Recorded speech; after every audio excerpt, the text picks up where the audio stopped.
नमस्कार साथीहरू, आज वैशाख 10 गते नेप्से कस्तो भयो आउनुहोस् आज एनालाइसिस गरौँ।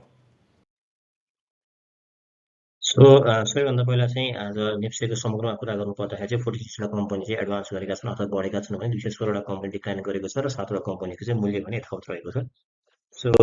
त्यस्तै गरी हामी सेक्टर वाइज कुरा गर्छौँ भने सबैभन्दा अलिकति बढ्ने चार्मिङ सेक्टरको रूपमा चाहिँ म्यानुफ्याक्चरिङ सेक्टर रहेको छ, जुन चाहिँ 0.6% बढेको छ। ट्रेडिङ सेक्टर 0.43% बढेको छ भने बाँकी सबै सेक्टरहरू चाहिँ आज रातो देखिन्छ। र त्यस्तै गरी हामीले चाहिँ अब नेप्सेलाई चाहिँ हिजो हामीले कुरा गर्दाखेरि चाहिँ के कुरा भएको थियो हाम्रो भन्दाखेरि चाहिँ नेप्से जुन हिजो यो लो पोइन्ट लगाएको थियो एउटा 2771 को आसपासमा र जुन रिसेन्टली फल आउँदाखेरि चाहिँ यो 2839 अथवा 40 को पोइन्टमा चाहिँ जुन एउटा हाई बनाएर चाहिँ तल मार्केट झरेको थियो। जबसम्म मार्केटले चाहिँ यो दुईटा पोइन्ट आइदर यो 2840 को पोइन्ट भन्दा माथि अथवा चाहिँ यो 2771 को पोइन्ट भन्दा तल क्लोजिङ दिँदैन, तबसम्म मार्केटले चाहिँ कुनै क्लियर डिरेक्सन दिँदैन भन्ने हाम्रो कुरा भएको थियो। र आज चाहिँ समग्र सबै घन्टा चाहिँ मार्केट यही दुईटा बााउन्ड्री लाइनभित्रै मार्केट चाहिँ बसेको छ। यसको मतलब मार्केटले आज चाहिँ कुनै पनि क्लियर डिरेक्सन दिएको छैन।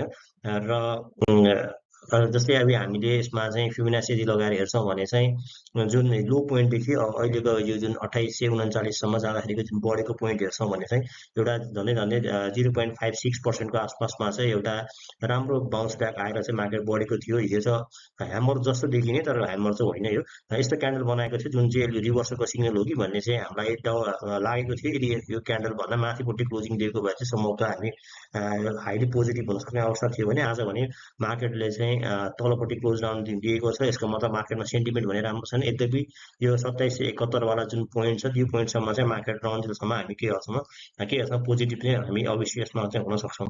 त्यस्तै गरी अब टार्गेट कति हुन्छ भनेर एकजना साथीले सोध्नु भएको थियो। सो टार्गेट चाहिँ अब यदि मार्केट चाहिँ यही पोइन्ट जुन 2771बाटै मार्केट यदि माथि बढ्ने हो भने चाहिँ जुन जति पोइन्ट बढेको छ यदि यसलाई चाहिँ हामीले 1 मान्यो भने चाहिँ एराउन्ड 1.618% भनेको 3008 को आसपासमा चाहिँ मार्केट जान सक्ने देखिन्छ। यद्यपि मार्केटलाई चाहिँ हामी क्लियरली यही हुन्छ भनेर चाहिँ भन्न सक्दैनौँ, ग्यारेन्टी चाहिँ गर्न मिल्दैन। अब मार्केटले यो दुईटा लाइनभित्र चाहिँ मार्केट कहाँ जाने डिरेक्सन दिन्छ त्यसले चाहिँ क्लियरली हामीलाई चाहिँ सिग्नल दिनेछ।